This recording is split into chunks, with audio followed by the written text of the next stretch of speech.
자, 우리 옆에 분들과 다시 한번 인사하겠습니다. 오늘 정말 잘 오셨습니다. 자, 은혜 받기 원합니다. 예, 감사합니다. 자, 이 자리에 참석한 저와 여러분들의 심령 가운데 주께서 허락하시는 평안과 기쁨이 함께 하시기를 주님의 이름으로 축복합니다. 자, 오늘 우리가 읽은 이 본문에는 크게 두 가지 내용이 교차하고 있는데요. 자, 먼저 첫 번째로 사마리아 여인이 복음을 영접한 이후에 그녀에게 나타난 변화에 관한 이야기가 담겨져 있습니다. 자, 27절을 보니까 그녀는 물동이를 버려둔 채 동네 사람들에게 가서 그리스도에 대해서 증언하는데요. 자, 사마리아 여인은 그들의 동네에서 이렇게 외칩니다. 너희는 와서 보라. 너희 눈으로 예수가 그리스도인 것을 직접 확인해 보라.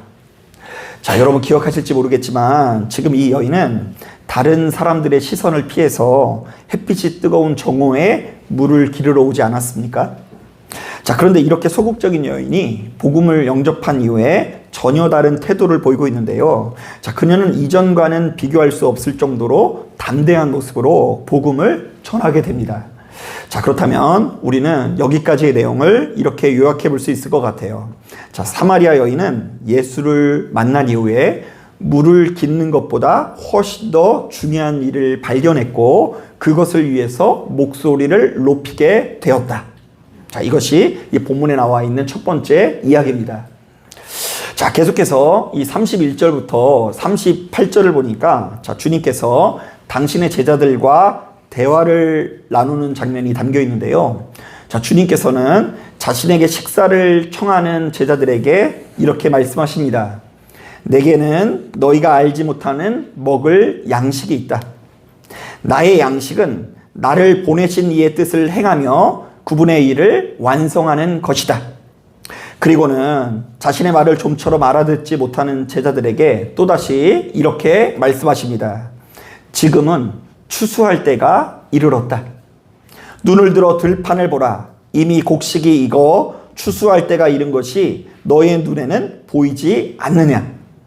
자, 이것은 순전히 사마리아 사람들이 복음을 영접할 것에 대한 예언인데요.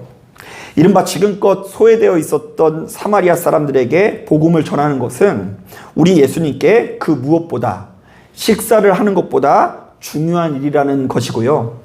또한 이제 곧 있으면 사마리아 사람들도 역시 복음을 영접하여 주님의 제자가 되는 때가 온다라는 것을 추수의 때로 비유하고 계신 것입니다. 자, 그렇다면 우리는 바로 이러한 내용들을 이렇게 정리해 볼 수 있을 것 같아요. 예수님께서는 사마리아인들에게 복음을 전하는 것이 그 무엇보다 중요한 일이었으며 그분이 뜻하는 대로 실제로 추수한 때가 이루어졌다.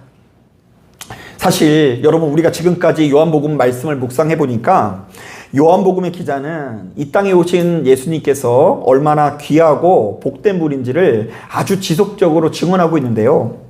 자, 예수께서는 우리의 무지를 깨울 로고스, 곧 하나님의 말씀, 진리가 되신다라고 증언하고요. 또한 예수께서는 친히 어린 양이 되사 우리의 죄된 본성을 깨울 화목제물이 되신다라고 증언합니다. 자, 그리고 지난 시간에는 예수께서는 우리에게 영생을 가져다 주시는 샘물이 되신다라는 증언을 살펴보기도 했습니다. 자, 그런데 예수께서는 사마리아 사람들에게도 바로 이 같은 사실이 전해져야 된다라고 하시는데요. 자, 이른바 그들에게 복음이 전해지는 것은 하나님 아버지의 뜻이라는 것이고요. 그러므로 예수 믿는 우리들도 역시 바로 이 같은 열방이 자리 잡을 수밖에 없다는 이야기입니다. 자, 저는 바로 이 같은 인식의 변화 그 자체에 초점을 두고 싶은데요. 이른바 예수 믿는 우리들이 복음을 영접하게 되면 물동이를 버려두는 역사가 나타나야 하고 지금껏 내가 소중히 여겨오던 무엇인가 보다 훨씬 더 중요하게 생각하는 가치가 나타나야 한다라는 이야기입니다. 자, 공교롭게도 우리는 지난 금요 기도회 때 사도 바울이 복음을 영접한 이후에 고백한 신분의 변화에 대해서 이렇게 살펴보았는데요. 자, 그는 크게 세 가지 고백을 털어놓습니다.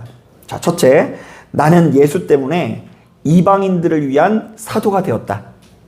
자, 이때 이 사도라는 말은 하나님의 보냄을 받고 그분의 뜻을 대리하는 자라는 의미로서 바울은 이제 자신의 뜻대로 살 수는 없고 이방인들에게 복음을 전하는 일에 참여해야 된다라는 것을 고백하는 거예요.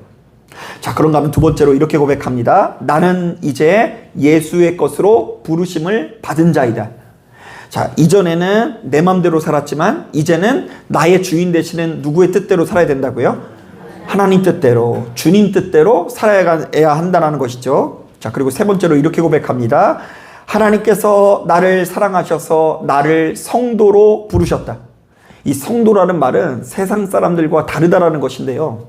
세상 사람들이 즐거워하던 쾌락이나 즐거움이나 가치를 넘어서서 자신에게는 전혀 새로운 가치가 생겨나게 되었다라는 의미입니다. 자, 그래서일까요? 바울은 이 빌립보서 3장을 통해 이렇게 고백을 하기도 합니다. 나에게 유익했던 모든 것들이 나는 그리스도를 위하여 장애물로 여겼습니다. 그뿐만 아니라 나에게는 모든 것이 다 장애물로 생각됩니다. 나에게는 내 주 그리스도 예수를 아는 지식이 그 무엇보다 존귀합니다. 나는 그리스도를 위하여 모든 것을 잃었지만 그것들을 모두 배설물로 여기고 있습니다. 자, 사실 바울은 여러분들이 아는 것처럼 유대 사회 안에서 가장 대단한 스펙을 가진 자였는데요. 그는 태어난 지 8일 만에 할례를 받고 베냐민 지파에 속한 순수한 이스라엘 백성으로서 히브리인 중에 히브리인이었고요. 게다가 그는 율법을 철저히 지키는 바리새인일 뿐만이 아니라 교회를 철저히 박해하는 열심을 가졌었다라고 합니다. 자, 이것은 바울이 유대 사회에서 인정받을 수 있는 스펙들을, 성공할 수 있는 조건들을 다 갖추고 있었다라는 이야기인데요. 하지만 그가 예수를 영접해보고 보니 이 같은 조건들이 다 별거 아니라는 것을 깨닫고요. 어떤 면에서 이전까지 중요시 생각했던 모든 가치들이 배설물처럼 느껴졌다고 하는데요. 왜냐하면 우리 주 예수 그리스도를 아는 지식이 가장 중요하고 존귀하다는 것을 비로소 깨달았기 때문입니다. 그래서 그가 모든 것을 다 잃더라도 자신의 인생에서 가장 중요한 누구를 붙들고? 예수를 붙들고 바로 그 예수를 전하기 위해서 자신의 생애를 헌신하게 되는 것이죠. 사실 여러분, 사람이 일정 연배가 되면 굳이 신앙 때문이 아니라 여러 가지 이 세월의 흐름 속에서 가치관의 변화, 인생관의 극적인 변화를 경험하게 되는데요. 이른바 흘러가는 세월 앞에서 무엇이 가치 있고 아름다운 것인지를 다시 한번 생각해 보게 된다는 이야기입니다. 자, 여러분, 우리나라에서 가장 인기 있는 책 중에 그 모리와 함께한 화요일이라는 책이 있는데요. 자, 이 책은 미치 앨범이라는 작가가 루게릭병을 앓고 시한부 판정을 받은 미국의 저명한 사회학 교수 모리 슈어처 교수와 나눈 마지막 대화를 담고 있습니다. 자, 그런데 그 책을 꼼꼼히 읽다 보면 이제 곧 죽음을 앞둔 모리 슈어처 교수가 거듭해서 후회 아닌 후회를 털어놓으면서 인생을 행복으로 인도하는 자신만의 깨달음을 제시합니다. 자, 일단 모리 교수는 이제 류게릭병으로 인해서 곧 있으면 아주 비참한 죽음을 하게 되거든요. 그런데 그 와중에 이렇게 이야기하더라고요. 사람의 인생에서 가장 중요한 것은 누군가를 사랑하고 사랑받는 것입니다. 자, 그러니까 이제 죽음을 앞둔 이 모리 교수에게는 자신이 이룬 어떤 경제적인 성취나 사회적인 지위가 아무런 소용이 없고 도리어 진심으로 자신의 손을 잡아주는 주변의 가족들의 따뜻한 사랑만이 더 수준 높은 가치라는 이야기를 하는 거예요. 자, 그런데 현 시대는 바로 이렇게 중요한 사랑을 뒤로하고 물질적인 성공과 부를 강조하다 보니 우리의 인생이 파괴된다라고 하는데요. 자, 부모가 자신의 자녀를 충분히 아끼고 사랑할 수 있는 시간을 돈에다가 쏟고 돈에게 낭비하는 나머지 실제로 인생에서 가장 중요한 사랑의 기회를 놓쳐서 우리의 인격이 파괴되는 경우가 많이 있다는 것입니다. 자, 그러니까 모리 슈어처 교수는 류게릭병으로 인해서 임박한 죽음 앞에서 자신의 인생에서 물질보다 중요한 사랑의 가치를 발견한 것이죠. 자, 그러니까 죽음 앞에서 돈보다 중요한 것은 나를 따뜻하게 안아주는 가족들의 온기이다. 자, 여러분 어떠세요? 여러분 마지막 때가 지금 얼마 남지 않았다고 한다면 여러분 주변에 여러분들의 손을 따뜻하게 잡아줄 사랑의 온기가 많이 있을 것 같아요? 아니면 나 혼자 외롭게 죽을 것 같으세요? 말씀하지 마세요. 네, 그것을 한번 돌아보길 바랍니다. 또한 이 10년 전에 출시한 책 중에 랜디 포시의 마지막 강의라는 책이 있는데요. 이 책은 랜디 포시 교수가 어느 날 췌장암 말기 진단을 받고 이제 6개월밖에 남지 않았다는 판정을 받습니다. 자, 췌장암은 원래 이제 치료하기가 가장 어려운 암인데 그 중에서도 말기여서 이제 6개월 판정을 받은 거죠. 그런데 안타까운 것은 이분에게는 3명의 아이들이 있었는데요.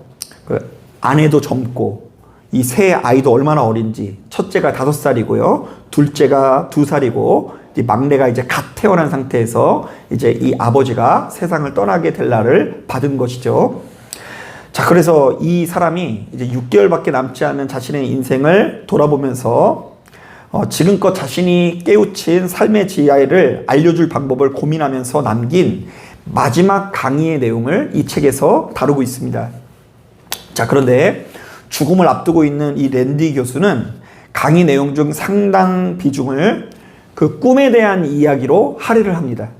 자, 돌이켜보니 자신이 지금껏 인생을 행복하게 살아가는 데 있어서 가장 중요했던 것은 꿈이었다.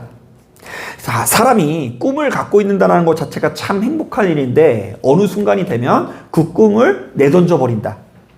자, 그런데 사람이 꿈을 가지고 있다는 것을 참 소중히 여기면서 그것을 이루기 위해서 어느 정도 하다 포기하는 것이 아니라 철저히 시도한다고 한다면 우리에게 더 나은 삶이 주어진다는 주장을 남깁니다.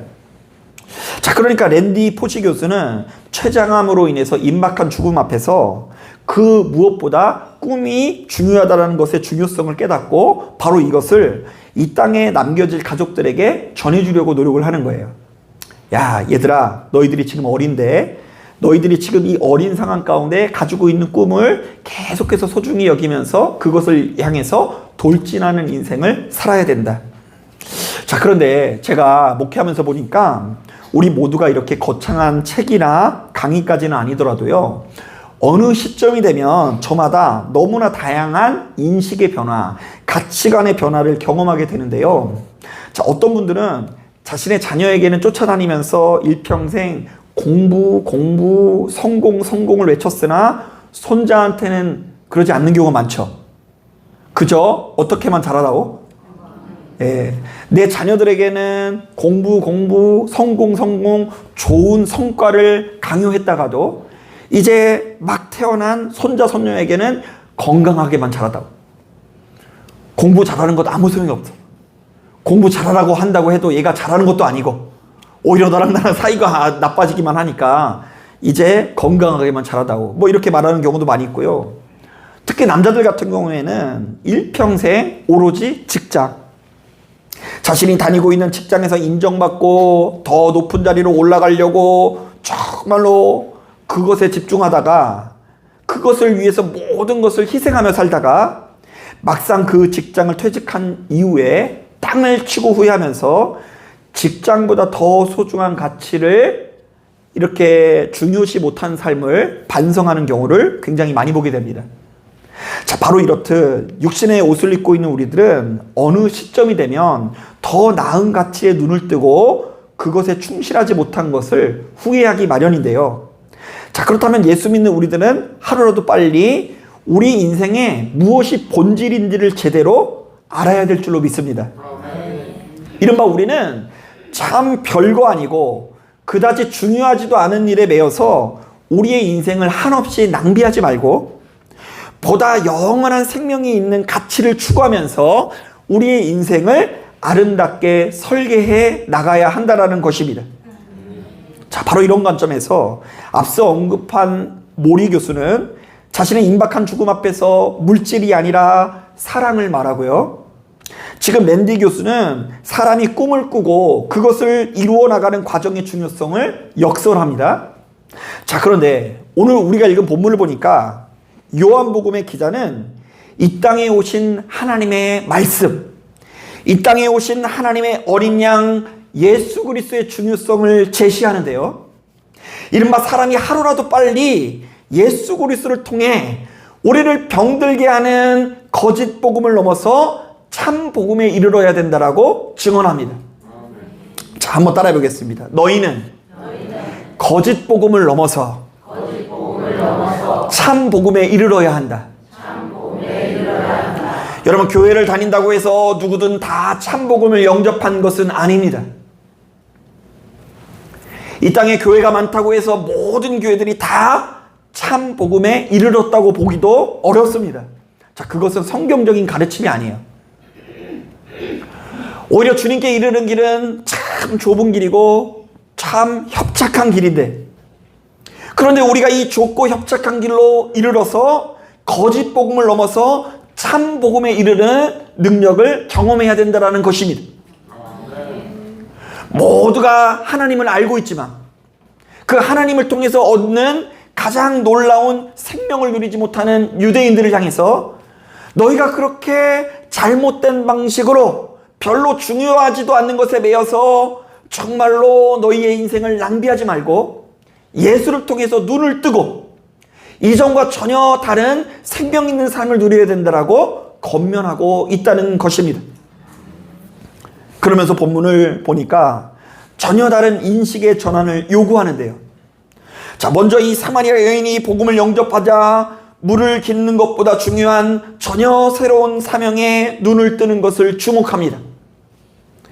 여러분들이 아시는 것처럼 그녀는 본디 유대인들이라면 모두가 다 기피하는 사마리아 여인일 뿐만 아니라 그 중에서도 남편을 몇 번이나 5번이나 갈아치운 몹시도 사연이 많은 여자였습니다. 자, 그래서일까요? 그녀도 역시 예수를 만나기 전에는 바로 이러한 한두 가지 중요하지도 않는 사실에 사로잡혀서 남들이 찾지 않는 정오에 물을 기르러 올 정도로 몹시도 소극적인 태도를 보입니다. 자신이 사마리아 여인일 뿐만 아니라 남편을 5번 갈아치웠다라는 것이 이 성경에 제시되고 있어요. 당시 시대 가운데서는 쇼킹한 일이고 있을 수 없는 일인데, 그럼에도 불구하고 이 사연 많은 여인이 복음을 영접하자 전혀 새로운 모습을 보이게 되는데요. 물동이를 버려둔 채 뛰어가 복음을 전하고요, 더 이상 숨지 않고 강력하게 외칩니다. 너희는 와서 보라. 너희 눈에는 예수가 그리스도인이라는 것이 보이지 않느냐? 예수가 그리스도인이라는 것을 직접 와서 확인해 보라.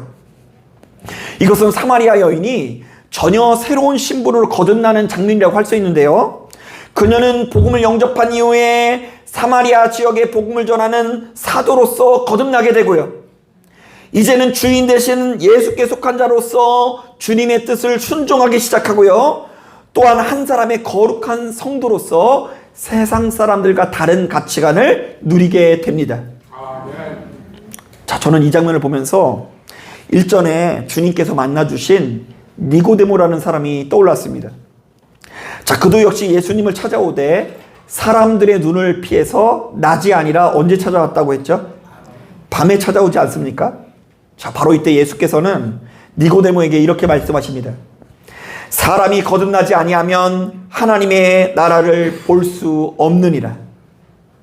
자, 그리고 이것을 좀처럼 니고데모가 이해하지 못하자 또다시 이렇게 말씀하십니다.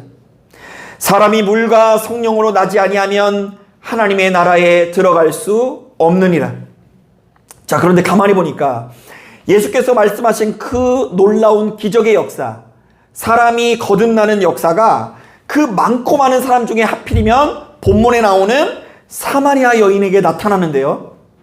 그녀는 복음을 영접한 이후에 이전과 전혀 다른 신분으로 거듭나고요, 이전과 전혀 다른 태도로 거듭나게 되는데요. 이른바 너무나 비천했던 사마리아 여인이 물과 성령으로 거듭나서 하나님의 나라를 확장시키는 도구로 쓰임받게 되는 것입니다. 자, 그런데 바로 이 같은 역사가 어떻게 일어날 수 있다고 하죠? 아주 간단합니다. 일단 예수께서 남들이 가지 않는 사마리아 땅에 들어갔을 때에 나타나고요. 그것도 남들이 좀처럼 상대하지 않는 사마리아 여인에게 말을 걸고 이런저런 가르침을 전했을 때에 일어나게 됩니다.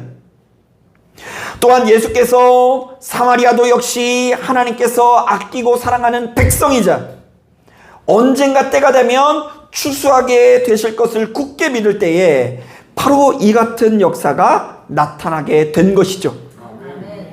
자, 그래서일까요? 예수께서는 당신의 제자들에게도 한 가지 명령을 내리시는데요. 자, 우리 다 같이 38절 말씀 같이 한번 읽어보겠습니다. 38절 시작. 내가 너희로 노력하지 아니한 것을 거두러 보내었노니 다른 사람들은 노력하였고 너희는 그들이 노력한 것에 참여하였느니라. 자, 말씀을 보니까 주님께서 사실은 제자들에게 너희도 추수에 참여하라고 권면하시는 것인데요. 너희는 생전 사마리아에 들어가서 복음을 전했다 안 전했다? 예, 너희는 지금까지 생전 복음을 전한 적 없었으나 하나님의 은혜로 주님의 은혜로 그곳에도 영적인 추수가 일어날 테니 바로 이 추수에 동참하라고 권면하십니다. 자, 그러니까 예수께서 사마리아 사람들을 하나님께서 아끼고 사랑하는 백성으로 인정하고 그들을 얻고자 복음을 전하셨던 것처럼 제자들도 역시 사마리아 사람들을 하나님께서 아끼고 사랑하는 백성으로 인정하고 그들을 얻고자 복음을 전하라는 명령인 것입니다. 자, 한번 따라 보겠습니다. 하나님께서는 사랑이시니 너희도 역시 사랑하라. 자, 그리고 여기에는 또 한 가지 메시지가 담겨져 있습니다. 한번 따라 보겠습니다. 내 마음에 들지 않는다고 해서 하나님의 마음에 들지 않는 것은 아니다. 네. 너희들은 사마리아 지역을 절대로 갈 수 없는 땅이고 그곳이 정말로 피해야 되는 땅이고 그곳에 들어가면은 너희들이 더러워진다고 생각했으나 그것은 너희들의 생각일 뿐이지 하나님의 생각은 그렇지 않다. 사실 당시 유대인들은 수천 년 동안 하나님을 섬기되 철저히 율법 조문에만 의지하는 삶을 살았는데요. 하지만 성경은 거듭해서 예수 믿는 우리들에게는 율법의 문자보다 훨씬 더 중요한 것이 있다라고 증언합니다. 자, 먼저 마태복음 23장을 보니까 이런 말씀이 있습니다. 화 있을진저 외식하는 서기관들과 바리새인들이여 너희가 박하와 회양과 근처에 11조는 들이되 율법에 더 중한 바 정의와 긍휼과 믿음은 버렸도다. 그러나 이것도 행하고 저것도 버리지 말아야 할지니라. 자, 이것은 이스라엘 백성들이 율법에 기록된 대로 수시로 거룩한 제사를 드렸지만 그 율법에 가장 중요하게 기록되어져 있는 하나님의 정의와 긍휼과 믿음은 저버리고 있으니 제사보다 중요한 하나님의 성품과 속성에 참여하라는 명령인 것입니다. 율법의 가장 핵심은 그것에 담겨져 있는 하나님의 긍휼하심이다. 그것에 담겨져 있는 하나님의 성품이니 너희가 그것에 참여하는 것을 놓치지 말라. 또한 고린도후서 3장을 보니까 이런 말씀이 있습니다. 그가 우리를 새 언약의 일꾼 되기에 만족하게 하셨으니 율법 조문으로 하지 아니하고 오직 영으로 함이니 율법 조문은 죽이는 것이요 영은 살리는 것이니라. 자, 이때 이 죽인다라는 표현은 정죄와 판단이라는 의미가 담겨 있는데요. 이 너희가 율법 조문에만 사로잡혀 있으면 항상 주변 사람들을 정죄하고 판단하고 못마땅하게 여길 수밖에 없으니 그것을 벗어버리고 나로 하여금 하나님의 성품을 닮아가게 하는 성령과 동행하는 인생을 살라는 것입니다. 아멘. 너희가 예수 그리스도의 이름으로 이전까지 반복해오던 누군가를 죽이는 신앙생활에서 벗어나 살리는 신앙생활로 나아가야 된다. 그리고 여러분 혹시 이런 말씀 들어본 적 있습니까? 좀 어려운 말씀인데요. 이게 가만히 들어보면 무슨 얘기인지 모르겠으니 잘 들어보세요. 무릇 표면적 유대인이 유대인이 아니요 표면적 육신의 할례가 할례가 아니리라. 오직 이면적 유대인이 유대인이며 할례는 마음에 할지니 영에 있고 율법 조문에 있지 아니한 것이라. 무슨 말인지 모르겠죠. 표면적 유대인이 유대인이 아니고 이면적 유대인이 유대인이래요. 자, 이게 무슨 말일까? 너무 어려운 것 같아서 이게 굉장히 중요한 가르침인데 이것을 깨닫기가 어려워서 쉬운 번역으로 옮겨왔는데요. 한번 잘 들어보세요. 이 말씀 안에 다 담겨 있어요. 유대인의 겉모습만 갖추었다고 해서 참 유대인이 되는 것이 아니고, 몸에 할례의 흔적을 지녔다고 해서 참 할례를 받았다고 할 수도 없습니다. 오히려 유대인의 속마음을 가져야 진정한 유대인이 되며, 할례도 법조문을 따라서가 아니라 성령으로 말미암아 마음에 받는 할례가 참 할례입니다. 이런 사람은 사람의 칭찬을 받는 것이 아니라 하나님의 칭찬을 받습니다. 자, 예수 믿는 우리들이 겉모습을 잘 갖추는 것보다 더 중요한 것이 우리의 마음이 누구의 마음이 되는 것이 중요하다고요? 하나님의 마음이 되는 것이 중요하다는 이야기를 하는 거예요. 결국 예수 믿는 우리들이 진정한 생명을 누리기 위해서는 하나님께서 어떤 분이신지를 제대로 알고 그분의 성품과 속성과 태도들이 우리들에게 나타나야 하는데요. 오늘 본문을 보니까 예수께서는 바로 이것을 위해서 너무나 일관된 메시지를 전하십니다.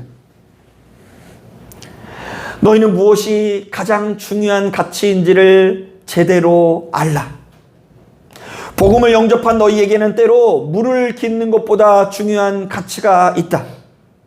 때로 밥을 먹는 것보다 중요한 가치가 있다. 너희는 하나님의 마음을 제대로 깨닫고 하나님께서 사마리아 사람들도 역시 얼마나 아끼고 사랑하시는지를 기억하라.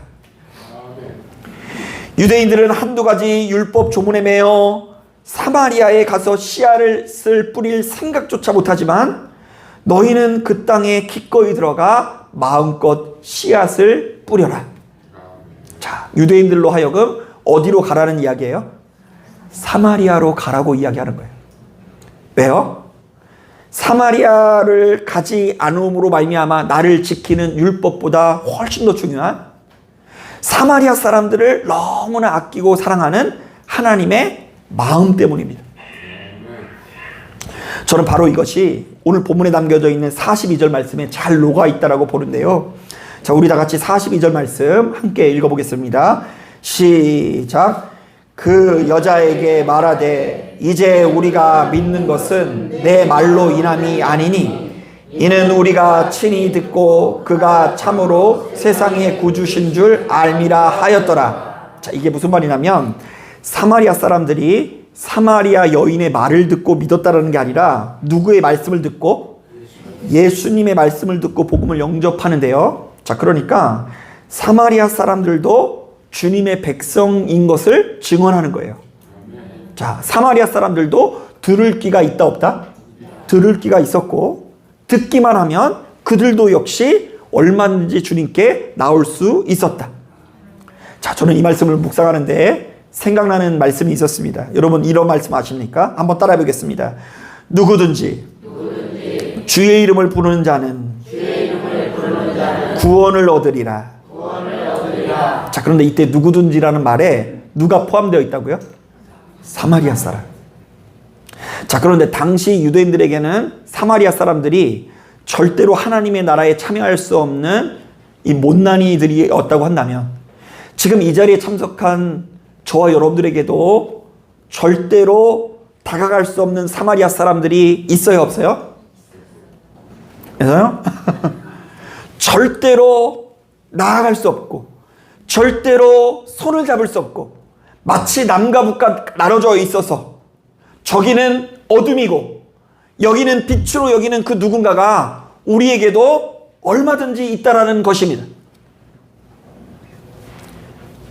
자, 그런데 유대인 입장에서 너무나 비천한 이 사마리아 사람들조차 주의 이름을 부르면 반드시 구원을 얻는 것처럼 내 맘에 안 드는 저 인간도 내 맘에 안 드는 저 왼수도 내가 다가가서 손을 내밀 때에 내가 가서 하나님의 뜻과 사랑과 성품을 전할 때에 그도 역시 구원을 받는 역사가 나타날 수 있다라고 이야기하는 거예요.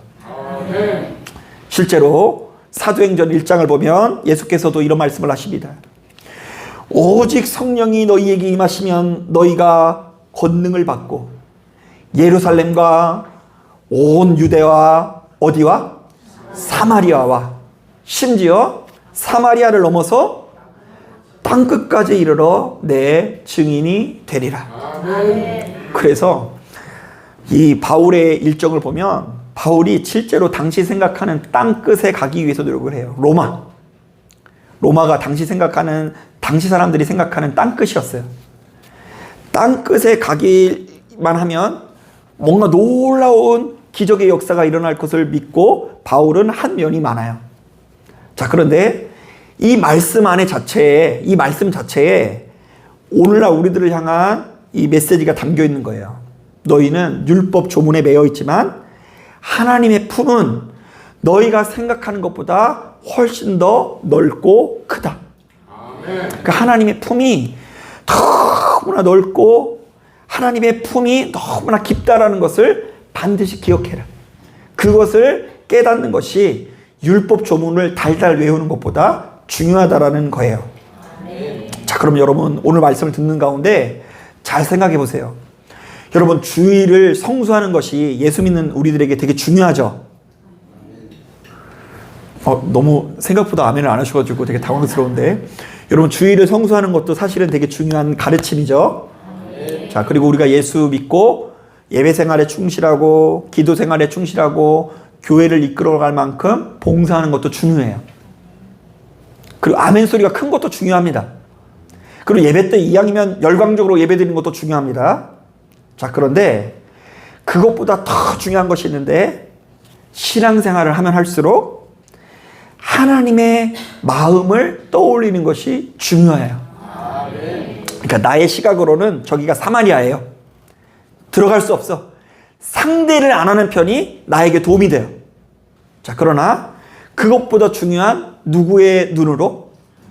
하나님의 눈으로, 하나님의 방식으로, 하나님께서 허락하시는 태도로 그 누군가를 선대하기 위해서 노력하는 것이 오늘 본문에 담겨져 있는 이 메시지인 것입니다. 자, 그러므로 오늘 이 말씀을 듣고 시간이 흐르면 흐를수록 우리의 인생에서 가장 중요한 가치가 무엇이고, 그리고 예수 믿는 우리들에게 가장 중요한 가치가 무엇인지를 좀 알아야 돼요. 저는 늘상 이야기하는 것처럼 이것을 잘 모르고 목사 안수를 받았어요. 나는 무엇이 중요한지도 모르고 그냥 하나님 앞에 충성하고 잘 보이면 그냥 마냥 내가 복 받는다라고만 생각을 했어요. 그런데 이미 복을 받은 줄로 믿습니다. 그런데 제가 말하는 그 복을 어떻게 오해하냐면, 난 그냥 하나님한테 잘 보이면 내가 기도하는 대로 높은 곳에 올라가고 성공하고 출세하는 것으로만 여겼어요. 자, 그런데 그게 구원이 아니에요. 그게 구원이 아니고요. 우리는 어리석어서 우리 안목이 좁아서 늘상 이 선을 긋고 늘상 화목에 이르지 못하고 우리의 인생은 전쟁 가운데 놓일 수밖에 없거든요.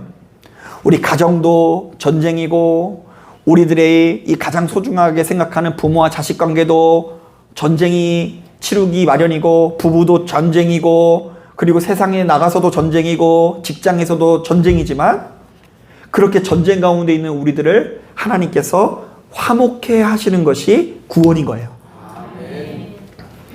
그것을 위해서는 율법 조문보다 위대한 하나님의 자비로운 성품을 발견하면서, 참 재미없는 이야기지만 예수께서 나를 위해서 죽으셨을 뿐만 아니라 내가 싫어하는 그 누군가를 위해서도 죽으셨다는 것을 기억하시면서, 그 예수님께서 흘린 피와 살이 여러분들에게 전해져서 여러분들도 거룩하신 하나님의 성품에 참여하는 자가 되어지시기를 주님의 이름으로 축복합니다. 아멘. 자, 기도하겠습니다.